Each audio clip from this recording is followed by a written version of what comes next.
Chapter number 3 formation of a company का हम revision ले रहे हैं। कितने मार्क्स के क्वेश्चन आएंगे पूरा का पूरा मैं एक्सप्लेन करने वाला हूं। Now formation of a company में यहाँ पे रजिस्ट्रार दिया है, प्रमोटर्स दिया है, मैं सब एक एक करके आपको बताता हूँ। पहले एक ड्राइंग करते छोटा सा। आपने रिलायंस इंडस्ट्रीज लिमिटेड का नाम सुना होगा, इट्स अ कंपनी, ठीक है।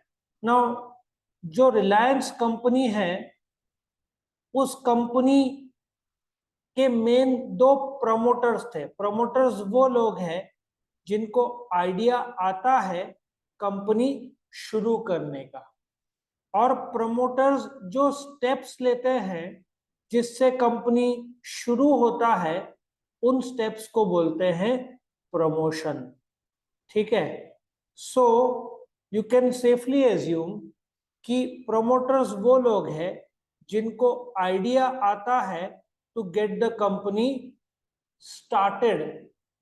तो प्रमोटर्स जो स्टेप्स लेते हैं उसको क्या बोलते हैं, प्रमोशन। अब उनका उद्देश्य था कंपनी को रजिस्टर कराना, तो प्रमोटर्स किसके पास जाएंगे कंपनी रजिस्टर करने के लिए, रजिस्ट्रार। नाउ आरओसी शॉर्ट में बोलते हैं। इंडिया में 22 रजिस्ट्रार ऑफ कंपनीज है, हर स्टेट में एक रहता है, पर महाराष्ट्र में 2 है, तमिलनाडु में 2 है, कंपनी ज्यादा है। So coming back to this question, registrar of company companies act के तहत अथॉरिटी है जो सेंट्रल गवर्नमेंट का अपॉइंट किया हुआ आदमी है जो कंपनी को रजिस्ट्रेशन करता है। तो if you check out formation of a company में 4 चीजें दिया है, फॉर्मेशन, प्रमोशन, इनकॉर्पोरेशन मतलब जन्म, और फिर धंधा की शुरुआत। तो सबसे पहले जो प्रमोटर्स है, मैंने अभी बताया प्रमोटर्स कौन है, वो लोग हैं जिनको आइडिया आता है कंपनी शुरू करने का, चलाने का नहीं। चलाने वाले लोग होते हैं बोर्ड ऑफ डायरेक्टर्स। हाँ, चलाने वाले लोग कौन होते हैं, बोर्ड ऑफ डायरेक्टर्स। अब जब प्रमोटर्स को आइडिया आया है कंपनी शुरू करने का, तो उनको डिसीजन लेना पड़ेगा कि 1% कंपनी, एक आदमी, क्या प्राइवेट क्या पब्लिक, कौन सा फॉर्म करना है। 1% कंपनी में मिनिमम कितने लोग लगेंगे, 1, प्राइवेट कंपनी में 2, पब्लिक में 7। अच्छा, ओपीसी में मिनिमम 1 मैक्सिमम 1 होता है, प्राइवेट कंपनी में मिनिमम 2 मैक्सिमम 200, पब्लिक कंपनी में minimum 7 maximum unlimited, public limited में मैक्सिमम क्या होता है, अनलिमिटेड होता है। अब मैं एक आइडिया आपको बताता हूँ। आप 10th के बाद सोचोगे साइंस कॉमर्स आर्ट्स, आप बोलोगे कॉमर्स लेना है। फिर कॉमर्स में आओगे तो कॉमर्स में सब्जेक्ट मैथ्स लेना है कि एसपी लेना है, सर मैथ्स जमता है, एसपी। सो आपके जो कंपनी है उसमें 3 प्रकार है, company limited by shares, company limited by guarantee और अनलिमिटेड कंपनी, ठीक है। अब मैं इसका आपको ड्राइंग करके बताता हूं लिमिटेड बाय शेयर्स होता क्या है, ठीक है। लिमिटेड बाय शेयर्स की अभी चर्चा करेंगे, ध्यान से देखना है, बहुत काम का कंसेप्ट है, आपको 12th में भी कनेक्ट होएगा और ये अकाउंट्स में भी कुछ न कुछ कनेक्शन आएगा। लिमिटेड बाय शेयर्स, सपोजिटली एक आदमी है, इसको मैं ये बना देता हूं। एक आदमी है, ठीक है, हंस रहा है क्योंकि उसने शेयर्स खरीदे। कितने का शेयर्स है, 10 रुपए। उसने कंपनी को पहले 6 रुपए दिया, कितना बाकी है अभी, 4 रुपया, ये रिमेनिंग है, ये अभी रिमेनिंग है, अभी तक देना बाकी है।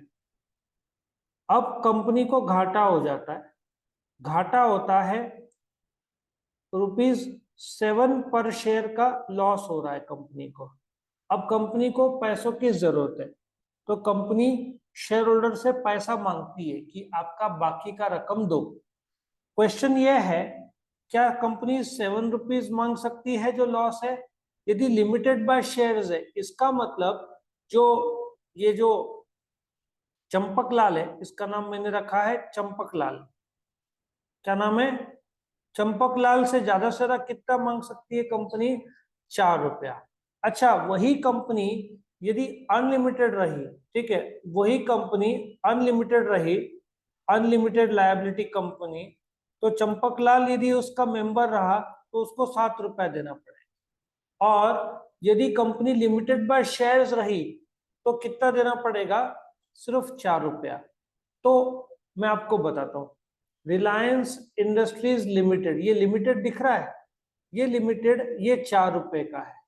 और एक और आपको एग्जांपल देता हूँ, आपको जानकर खुशी होगी, थोड़ा गम भी। आप बोल रहे हो कैसे खुशी? एप्पल इंडिया प्राइवेट लिमिटेड है। अच्छा, ये खुशी। गम, आपके पास अभी तक आईफोन 14 प्रो मैक्स नहीं आया, तो ये लिमिटेड आ गया ना। लिमिटेड मतलब जो भी इनके शेयर होल्डर्स है, रिलायंस के तो लाखों शेयर होल्डर्स है, इनका लायबिलिटी लिमिटेड टू व्हाट है? Unpaid value. अच्छा, आपने पूरा का पूरा 10 रुपया दे दिया, अब कंपनी को घाटा हो रहा है 7 रुपया, आप चंपकलाल कितना देगा? क्योंकि उसने पूरा शेयर्स का पैसा दे दिया है। सो आपको डिसाइड करना है कि लिमिटेड बाय शेयर्स है, अच्छा लिमिटेड बाय गारंटी।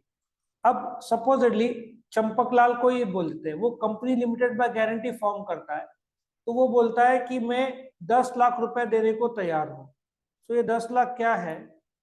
मस्त गोल गोल घूम रहा है पेन। 10 लाख ये क्या है? ये वो रकम है जो वो उसने प्रॉमिस किया है कि वो देगा, लेकिन यदि कंपनी बंद होती है तो ये गारंटेड रकम है जो चंपकलाल ने अपने मेमोरेंडम में लिखा हुआ है। इसका मीनिंग यह है कि कंपनी को घाटा हो गया तो क्या है 10 लाख मांग सकती है? The answer is no. Company बंद हो गई और कम पड़ रहा है तो ही ये 10 लाख मांगा जाएगा। तो इसको क्या बोलते हैं? Company limited by guarantee. आपको समझ में आया ये पार्ट? सो 3 प्रकार के कंपनी होते हैं, company limited by shares, company limited by guarantee और अनलिमिटेड। ये आपको डिसाइड करना है कि आपको ओपीसी फॉर्म करना है क्या, प्राइवेट लिमिटेड और पब्लिक, और तीनों में कंपनी लिमिटेड बाय शेयर्स का, गारंटी क्या, अनलिमिटेड। अब स्टेजेस जो आते हैं, एक बात है, आप 10th पास करोगे, आप कॉलेज में एडमिशन लोगे, फिर आप एचएससी दोगे, बराबर ना? तो इस हिसाब से प्रमोशन, मैंने क्या बोला था, प्रमोशन यहाँ पे बोल दिया है, 7 पब्लिक के लिए, 2 इसके लिए प्राइवेट के लिए, और हर कोई मेमोरेंडम में नाम सब्सक्राइब करेगा, वो देखेंगे बाद में। अच्छा, मेमोरेंडम अगले चैप्टर में, डॉक्यूमेंट्स का चैप्टर नंबर 4 में। अभी मेमोरेंडम क्या है वो भी एक बार बता दो, क्योंकि इधर आया तो आप कंफ्यूज नहीं रहना चाहिए। अभी टेल मी, कंपनी का रजिस्ट्रेशन कौन करेगा? प्रमोटर। रजिस्ट्रेशन के लिए कौन जाएगा? प्रमोटर। आपने रजिस्ट्रार जो बोला करेक्ट बोला, कि प्रमोटर रजिस्ट्रार के पास जाएगा कंपनी को रजिस्ट्रेशन करने के लिए। आपने 10th से 11th में कॉलेज का एडमिशन के लिए क्या क्या सबमिट किया? आधार कार्ड, कॉलेज स्कूल का लिविंग सर्टिफिकेट, मार्कशीट। तो आरओसी को 2 मेन डॉक्यूमेंट देना पड़ेगा, एक होता है मेमोरेंडम ऑफ एसोसिएशन और एक होता है आर्टिकल ऑफ एसोसिएशन। ये दोनों डॉक्यूमेंट्स अगले चैप्टर में, वो डॉक्यूमेंटेशन पार्ट में। ये सिर्फ कंपनी रजिस्ट्रेशन के बाद से पहले का प्रमोशन और फिर रजिस्ट्रेशन के बारे में डिस्कस होता है। सो प्रमोशन वो सारे स्टेप्स है जो आप कंपनीज एक्ट 2013 के तहत कंपनी को रजिस्टर्ड करते हो, और जो आदमी ये काम करता है उसको क्या बोलेंगे? Promoter, promoters. और आजकल एंटरप्रेन्योर्स आता है, हालांकि आजकल प्रमोशन वर्ड से ज्यादा कौन सा वर्ड यूज होता है? स्टार्टअप। समझ में आया? लेकिन वो कंपनीज एक्ट की भाषा में स्टार्टअप कभी नहीं होगा, क्या होगा? प्रमोटर। अभी ये जो क्वेश्चन है, एक्चुअली देखा जाए तो अभी तक हम इंट्रोडक्शन में ही है, स्टेजेस इन प्रमोशन तीनों का 3 नहीं आएगा। आपको सिर्फ क्या याद रखना है? प्रमोटर कौन है? जो सारे स्टेप्स लेता है कंपनी को शुरू करने के लिए। एक आदमी को प्रमोटर बोलेंगे, ग्रुप ऑफ इंडिविजुअल और संस्थाओं को क्या बोलेंगे? सिंडिकेट। क्या बोलेंगे? सिंडिकेट। ग्रुप ऑफ इंडिविजुअल और ऑर्गेनाइजेशन जो साथ में आते हैं प्रमोशन के लिए, उनको क्या बोलेंगे?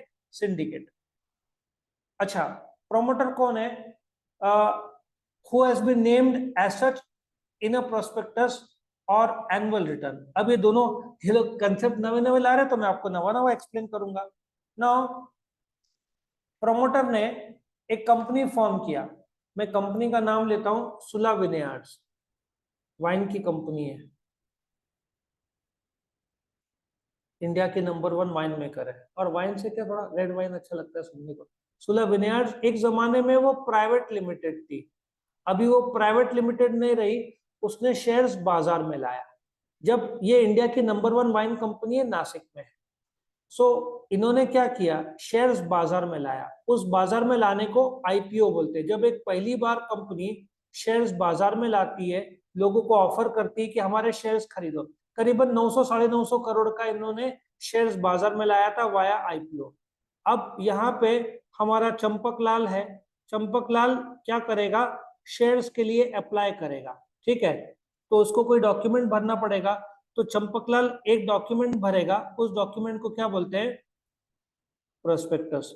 ये प्रोस्पेक्टस भर के किसको देगा, सुला को देगा, और फिर सुला ने शेयर्स दिया तो चंपकलाल बन जाएगा शेयर होल्डर, नहीं दिया तो चंपकलाल शेयर होल्डर नहीं बनेगा।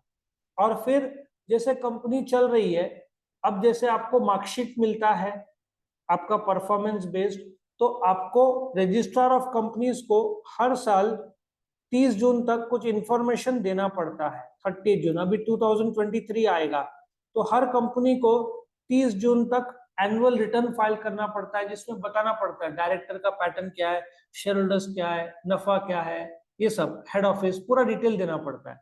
अच्छा, इस बार गवर्नमेंट बहुत स्ट्रिक्ट हो गया, 2 साल जिन्होंने एनुअल रिटर्न नहीं फाइल किया, उसके ऐसे 1.25 लाख कंपनीज का रजिस्ट्रेशन ही कैंसिल कर दिया गवर्नमेंट ने।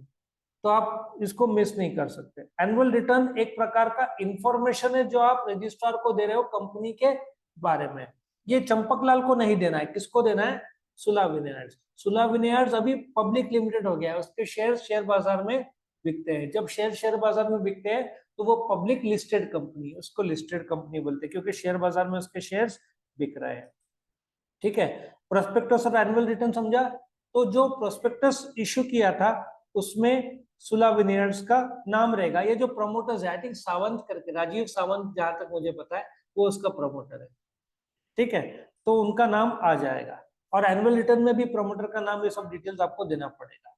सो इन शॉर्ट, जिसका कंट्रोल है अफेयर्स ऑफ द कंपनी में, जिसने स्टेप्स लिया कंपनी शुरू करने के लिए, जिसने मेमोरेंडम आर्टिकल सबमिट किया है रजिस्ट्रार के पास, ठीक है, और जिसके एडवाइस में बोर्ड ऑफ डायरेक्टर्स काम करते हैं। आया समझ में। अब आपको देखा जाए तो जब भी आपको प्रोमोटर का क्वेश्चन पूछा, तो आप A meaning, B definition, section 2 subsection 69 का आप क्या बोलोगे, डेफिनेशन, ये जो नीचे दिया हुआ है, और फिर आप सी बोलोगे रोल ऑफ प्रोमोटर्स। बेटा ये क्वेश्चन 4 मार्क का आएगा, ये चैप्टर में 8 मार्क का चांसेस बहुत कम। सो रोल ऑफ प्रोमोटर क्या है, बिजनेस शुरू करना, कैपिटल जमा करना, आइडिया बनाना, रजिस्ट्रेशन के लिए मेमोरेंडम आर्टिकल्स बनाना, फंड्स इकट्ठा करना, डायरेक्टर को अपॉइंट करना, डायरेक्टर नहीं मिले तो खुद फर्स्ट डायरेक्टर बन जाना। अच्छा, अब ये प्री इनकॉर्पोरेशन कॉन्ट्रैक्ट क्या होता है, प्री इनकॉर्पोरेशन। नाउ मैं इसको भी एक एग्जांपल लेके बताता हूँ। नाउ सपोजिटली एक एबीसी कंपनी ले लो, ठीक है। एबीसी लिमिटेड एक कंपनी है, उसका जन्म 20th of March 2023 में हुआ, ठीक है। इसके 3 प्रमोटर्स है, ए, बी और सी, ठीक है। अभी क्या हो रहा है कि ये जो प्रमोटर्स है इंडिविजुअल लेवल पे, ए, बी और सी, इन लोग को जगह खरीदनी है। तो मार्च से पहले, चलो वैलेंटाइन डे ही कर देता हूं मैं, 14 फेब को ये लोग एक कॉन्ट्रैक्ट में एंटर होते हैं कि एक जमीन खरीदने का, पीस ऑफ लैंड, जमीन खरीदने का एक कॉन्ट्रैक्ट एंटर करते हैं विद जेड, किसके नाम पे, एबीसी लिमिटेड के नाम पर। लेकिन एबीसी लिमिटेड तो अभी अस्तित्व में आया ही नहीं है, शुरू हुआ ही नहीं है। सो जो भी कॉन्ट्रैक्ट, ये तारीख को रजिस्ट्रार ने कंपनी को रजिस्ट्रेशन सर्टिफिकेट दिया, टेक्निकल भाषा में इसको क्या बोलते हैं, सर्टिफिकेट ऑफ इनकॉर्पोरेशन। इसके पहले कंपनी का जन्म नहीं हुआ था, इनकॉर्पोरेशन, ठीक है। सो 20 मार्च के पहले जब प्रमोटर्स कॉन्ट्रैक्ट करते हैं किसी के साथ, उसको प्रिलिमिनरी कॉन्ट्रैक्ट्स, प्रीलिमिनरी कॉन्ट्रैक्ट्स या प्री इनकॉर्पोरेशन कॉन्ट्रैक्ट बोलते हैं। क्या उसका लीगल वैलिडिटी है, द आंसर इज नो, क्योंकि कंपनी का जन्म ही नहीं हुआ। जैसे ही 20 मार्च आता है, कंपनी का जन्म होता है, तो एबीसी लिमिटेड वो कॉन्ट्रैक्ट को कंफर्म करेगा विद जेड लिमिटेड। अभी एट दिस पॉइंट प्रोमोटर्स ने on behalf of the company Z के साथ कॉन्ट्रैक्ट किया है। तो जो भी कंपनी के जन्म से पहले कॉन्ट्रैक्ट करते हैं उसको क्या बोलते हैं, प्रिलिमिनरी कॉन्ट्रैक्ट्स। प्रोमोटर्स है फिड्यूशियरी ड्यूटी, पैसों का ड्यूटी है, उनको हिसाब किताब सब ईमानदारी से बताना पड़ेगा। सो बेटा ये क्वेश्चन कितने मार्क का आएगा, role of promoters 4 mark. Steps in formation कितना इजी है, तुमको एक आइडिया आता है, तुम एक ऐसा गैजेट तैयार करते हो जिससे कम पढ़ाई में ज्यादा, ऐसा मोबाइल के सामने रखा क्यूआर कोड से तुम स्कैन करते हो बुक को, और वो स्कैन करने से वर्ड्स ऑटोमेटिक तुम्हारे दिमाग में चले जाते हो, मतलब तुम्हारा पढ़ाई क्यूआर कोड से हो जाता है। ऐसा तुम एक प्रोजेक्ट या एक प्रोडक्ट डेवलप करते हो। सो प्रोमोटर्स कौन है, जिसको आइडिया आता है, फिर वो प्रोडक्ट बनाने के लिए फाइनेंशियल प्लान बनाते हैं। फिर स्टूडेंट बोलेंगे सर शार्क टैंक में जाते हैं, ये सिंस कंपनीज एक्ट है तो शार्क टैंक नहीं है, ठीक है। फिर क्या करेंगे, मेमोरेंडम आर्टिकल्स बनाएंगे, प्रिलिमिनरी कॉन्ट्रैक्ट्स मैंने बताया, appoint first directors, if first directors को अपॉइंट नहीं किया तो वो खुद फर्स्ट डायरेक्टर्स माने जाएंगे, ठीक है। अब इनकॉर्पोरेशन बेटा ये जो क्वेश्चन है ज्यादा से ज्यादा 4 मार्क का आएगा, स्टेप्स इन प्रमोशन। अभी नेक्स्ट है, following steps are undertaken to incorporate a company, obtain digital signature certificate, पहले तो डिजिटल सिग्नेचर सर्टिफिकेट उनको लेना पड़ेगा। फिर MCA, ministry of corporate affairs, सी तुमने 11th के एडमिशन के लिए फॉर्म कैसे भरा था, ऑनलाइन, तो उसी प्रकार से पहले डिजिटल सर्टिफिकेट, इसका कुछ 2,500-3 हजार रुपया लगता है 3 साल का, ये 1 साल का भी मिलता है, 3-4 हजार भरा तो आपको 3 साल का, जैसे आपका साइन है ना, क्योंकि जब ऑनलाइन सबमिट करते हैं तो उसमें सिग्नेचर आप इलेक्ट्रॉनिक फॉर्म में भेज रहे हैं, तो आप डिजिटल सिग्नेचर लोगे तो as good as written signature माना जाएगा। तो पहले वो ऑब्टेन करो प्रोमोटर्स ने, फिर name register digital signature with the MCA. अच्छा नेक्स्ट क्या है, डिन नंबर, हर एक डायरेक्टर, अब आधार कार्ड आपके पास है, इनकम टैक्स जो भरता है उसके पास पैन कार्ड रहता है। इंडिया में जो भी आदमी डायरेक्टर बनना चाहता है या है, उसको कंपलसरी डिन नंबर, डायरेक्टर्स आइडेंटिफिकेशन नंबर लेना पड़ता है, उसके बिना आप डायरेक्टर नहीं बन सकते। अच्छा अभी आप एक कंपनी का नाम सोच रहे हो, क्या नाम सोच रहे हो, Champaklal and company, Champaklal limited, तो कोई और नाम से हो सकता है, तो आप पहले गवर्नमेंट को अप्लाई करो कि हम चंपकलाल लिमिटेड नाम का एक कंपनी खोलना चाहते हैं, तो गवर्नमेंट अपने सिस्टम में चेक करेगा कोई दूसरा कंपनी तो है या नहीं, रहेगा तो गवर्नमेंट बोल देगा नहीं ये नाम चुन नहीं सकते, दूसरा नाम चुनो, और नहीं रहेगा तो बोल देगा ओके ये नाम तुम चुन सकते हो। फिर मेमोरेंडम आर्टिकल्स बनाओ, साइनिंग स्टैंपिंग डेटिंग करो मेमोरेंडम को, दूसरे डॉक्यूमेंट्स जैसे डायरेक्टर्स का, जो डायरेक्टर को तुम अपॉइंट कर रहे हो उसका कंफर्मेशन लेटर कि वो डायरेक्टर बनना चाहता है, फिर एक डिक्लेरेशन की सारे कंपनीज एक्ट के फॉर्मेलिटीज पूरे किए, और फिर address for communication, normally head office registration के दिन या हेड ऑफिस रजिस्ट्रेशन के 1 महीने के अंदर होना चाहिए। तो फिलहाल रजिस्ट्रार कहाँ कॉन्टेक्ट करे वो बताओ, स्टैट्यूटरी डिक्लेरेशन बताओ कि सब सही है, और आरओसी के पास ये डॉक्यूमेंट सबमिट करो, आरओसी क्या देगा, सर्टिफिकेट ऑफ इनकॉर्पोरेशन, मतलब कंपनी का जन्म हुआ। एक्चुअली ये क्वेश्चन बड़ा है तो ये 8 मार्क का आपका आ सकता है, आया समझ में। अब एमसीए कंपनीज एक्ट का हेड माना जाता है, सारे के सारे कंपनीज रिपोर्ट किसको करते हैं, एमसीए, जैसे सारे बैंक्स का राजा रिजर्व बैंक ऑफ इंडिया है, कंपनी का राजा कौन है, ministry of corporate affairs, government के अंडर ये खुद एक मिनिस्ट्री है, और मिनिस्ट्री के अंदर आएंगे डिपार्टमेंट्स, और डिपार्टमेंट का हेड होता है सेक्रेटरी, ठीक है। फिर ये डिन नंबर बताया, सेंट्रल रजिस्ट्रेशन नंबर जहाँ पे नेम ये सब रजिस्टर करते हैं, ये मैंने एक एक करके एक्सप्लेन कर दिया है, ये बेटा 8 मार्क का आ सकता है। अब एक स्पाइस मतलब इलेक्ट्रॉन, पहले क्या होता था कागजी फॉर्म में होता था, अभी सब इलेक्ट्रॉनिक फॉर्म में होता है, आप नाम रिजर्व करो, कंपनी को रजिस्टर करो, डिन नंबर लो, पैन कार्ड और टैन ये दोनों इनकम टैक्स के हैं, ये परमानेंट अकाउंट नंबर है, ये टीडीएस अकाउंट नंबर है, ठीक है। और फिर ये मतलब प्रोसीजर इलेक्ट्रॉनिक फॉर्म का दिया हुआ है कि सर्टिफिकेट ऑफ इनकॉर्पोरेशन लो, उसमें क्या क्या आएगा, कंपनी का नाम, कंपनी, हर एक कंपनी, जैसे एक आदमी का क्या रहता है आधार कार्ड, कंपनी, हर इंडिया में 12 लाख कंपनी है, हर एक कंपनी को सीआईएन नंबर मिलता है, कॉर्पोरेट आइडेंटिटी नंबर, और डायरेक्टर को क्या मिलता है, डिन नंबर, और इनकम टैक्स में क्या मिलता है, पैन नंबर, कंफ्यूज तो नहीं हो रहा है? डायरेक्टर को डिन नंबर, कंपनी को सिन नंबर, ठीक है।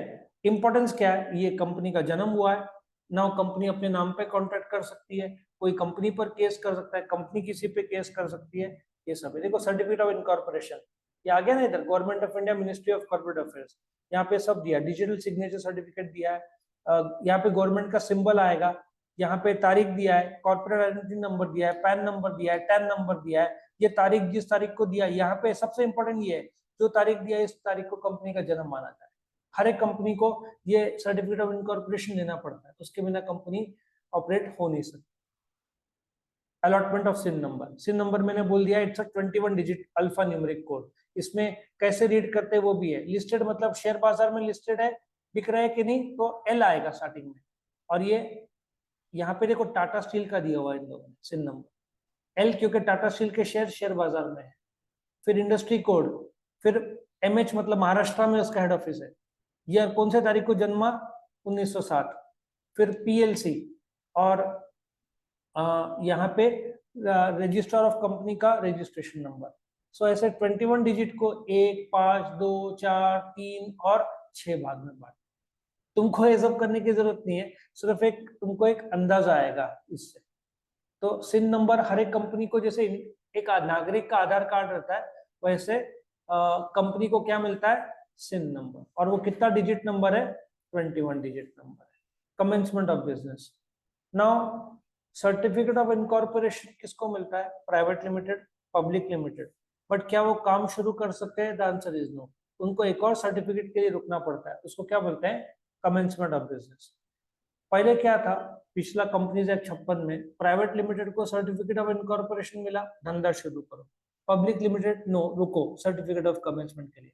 कंपनीज एक्ट 2013 ने प्राइवेट और पब्लिक दोनों को सर्टिफिकेट ऑफ इनकॉर्पोरेशन के बाद धंधा शुरू करने के लिए मना किया है। एक और क्यों, क्योंकि ये सर्टिफिकेट जैसे मिलता है तुम काम शुरू नहीं कर सकते, तुमको एक और सर्टिफिकेट के लिए रुकना पड़ेगा, उसको क्या बोलते हैं, certificate of commencement of business.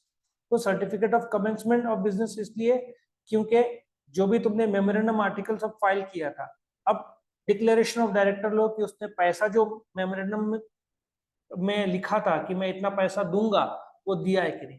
For example mister A ने मेमोरेंडम के अंदर लिखा था कि मैं 500 शेयर खरीदूंगा, 10 रुपए का एक शेयर, 5 शेयर उसने दिया कि नहीं। और रजिस्टर्ड ऑफिस का रजिस्ट्रार ने वेरिफिकेशन, रजिस्ट्रार ने चेक किया है कि नहीं, सेक्टोरल रेगुलेटर ने चेक किया है कि नहीं, और फिर सब कुछ ठीक है, पैसा मिल गया है कंपनी को डायरेक्टर से, प्रमोटर से, तो registrar certificate of commencement issue करेगा, ठीक है। और now public company prospectus issue करके, जैसे मैंने सुला का एग्जांपल लिया, पब्लिक से पैसा जमा कर सकती है। तो इस प्रकार से धंधा शुरू हो सकता है। ये जो समरी है, मतलब जो एक्सरसाइज है, मैंने इसका अलग से वीडियो बनाया है। मतलब आपको ये एग्जाम के एक दिन पहले आप ये देखोगे, फुल चैप्टर एक्सरसाइज देखोगे तो आपका काम हो जाएगा। अच्छा, इसके अलावा मैं एक और वीडियो बना रहा हूँ इस चैप्टर के इंपॉर्टेंट क्वेश्चंस। मतलब एग्जाम के एक दिन पहले मैंने 3 वीडियोस बताया हर एक चैप्टर का। कैसे, एक तो ये चैप्टर रिविजन, ये एक चैप्टर एक्सरसाइज, ठीक है, और इंपॉर्टेंट क्वेश्चंस। और एक और चीज बताओ, ये जो फुल चैप्टर एक्सरसाइज है, 12th का जो एचएससी है, एसपी और ओसी का पेपर के ये एक्सरसाइज में से एचएससी में आता है, बाहर से नहीं आता है। इकोनॉमिक्स से आ सकता है बट एसपी ओसी में नहीं आता है। तो इस प्रकार से ये फुल चैप्टर का हमने रिवीजन कंप्लीट किया। आपको कुछ भी डाउट्स या कोई स्पेसिफिक, क्योंकि हर एक का मैंने अलग से वीडियो भी बनाया हुआ है, ये रिवीजन के साथ साथ अलग, ये तो वीडियो सिर्फ रिवीजन का है, बट हर एक जो क्वेश्चन है इसमें, जैसे कि ये फॉलोइंग स्टेप्स, इसका अलग से वीडियो बनाया है। फिर ये जो स्टेप्स इन प्रमोशन का अलग से वीडियो बनाया है। कोई स्पेसिफिक वीडियो चाहिए तो कमेंट सेक्शन में बोल देना, तो मैं वीडियो भिजवा दूंगा। और कोई डाउट रहा तो कमेंट सेक्शन में आप बोल सकते हो। वीडियो पसंद आए तो लाइक करना, फ्रेंड्स के साथ शेयर करना, चैनल को सब्सक्राइब करना। Thank you for watching.